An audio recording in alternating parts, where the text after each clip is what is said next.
ডাঁটা শাক আমরা শাক ভাজি হিসেবে খাই, আর যখন ডাঁটা এরকম বড় হয়ে যায় তখন আমরা ডাঁটা রান্না করি এবং এর পাতাগুলো ফেলে দিই। তো আজকে আমি তোমাদের সাথে ডাঁটা পাতা দিয়ে একটি মজার ভর্তা রেসিপি তৈরি করে দেখাবো। তো ভিডিওটি পুরোপুরি দেখতে থাকো। তো হ্যালো এভরিওয়ান, আসসালামু আলাইকুম। কেমন আছো সবাই? আশা করি সবাই ভালো আছো। আমি আলহামদুলিল্লাহ অনেক ভালো আছি।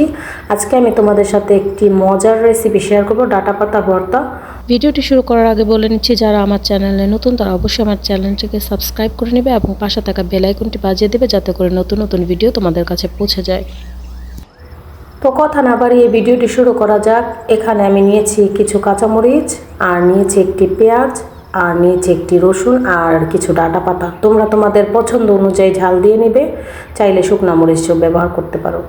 আর এখানে আমি নিয়েছি শুটকি, তোমরা চাইলে চেপা নিতে পারো। আমি এখানে বাঁশপাতা শুটকি যেটাকে বলা হয়, বা অনেকে ফাইসা শুটকি বলে, তো আমি এখানে কিছু শুটকি নিয়ে নিয়েছি।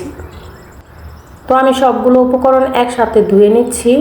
এবং একটা কথা জেনে সবাই অবাক হতে পারো যে অনেকেই বলবে যে ডাঁটা পাতা আবার ভর্তা খায় কীভাবে, আবার অনেকেই জানে। তো যারা যারা না জানো তারা অবশ্যই ট্রাই করবে।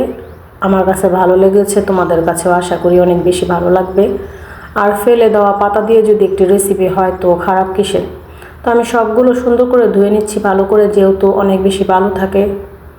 আমি ধুয়ে এরকম একটি ফ্রাই প্যানের মধ্যে দিয়ে দিলাম এবং অল্প একটু পানি দিয়ে আমি এগুলো সুন্দর করে সেদ্ধ করে নিব।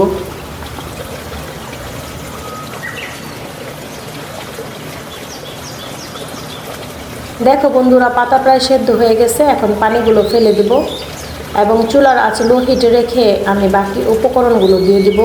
এর মধ্যে আমি অল্প পরিমাণ সরিষার তেল দিয়ে দিব এবং শুটকিগুলোকে ভালোভাবে পরিষ্কার করে ধুয়ে এর মধ্যে দিয়ে অল্প অল্প করে ভেজে নেব। আর আরেকটা কথা কি জানো, ভর্তার আসল স্বাদ হচ্ছে মায়ের হাতের পাটায় বাটা ভর্তা, যেটা অনেক বেশি মিস করি। যেহেতু আমরা প্রবাসী, তো পাটা তো নেই, তো আর কি করার, ব্লেন্ডার করে নেব। ব্লেন্ডারও খারাপ হয় না। তো এখন আমি এর মধ্যে শুটকিগুলোকে দিয়ে দিব, দিয়ে আমি আরও কিছুক্ষণ ভেজে নিব। এভাবে কিছুক্ষণ ভাজার পর আমি এর মধ্যে দিয়ে দিব পরিমাণ মতো লবণ। এবং ভাজা হয়ে গেলে এখন আমি এগুলো ঠান্ডা করে নামিয়ে ব্লেন্ডার করে নেব।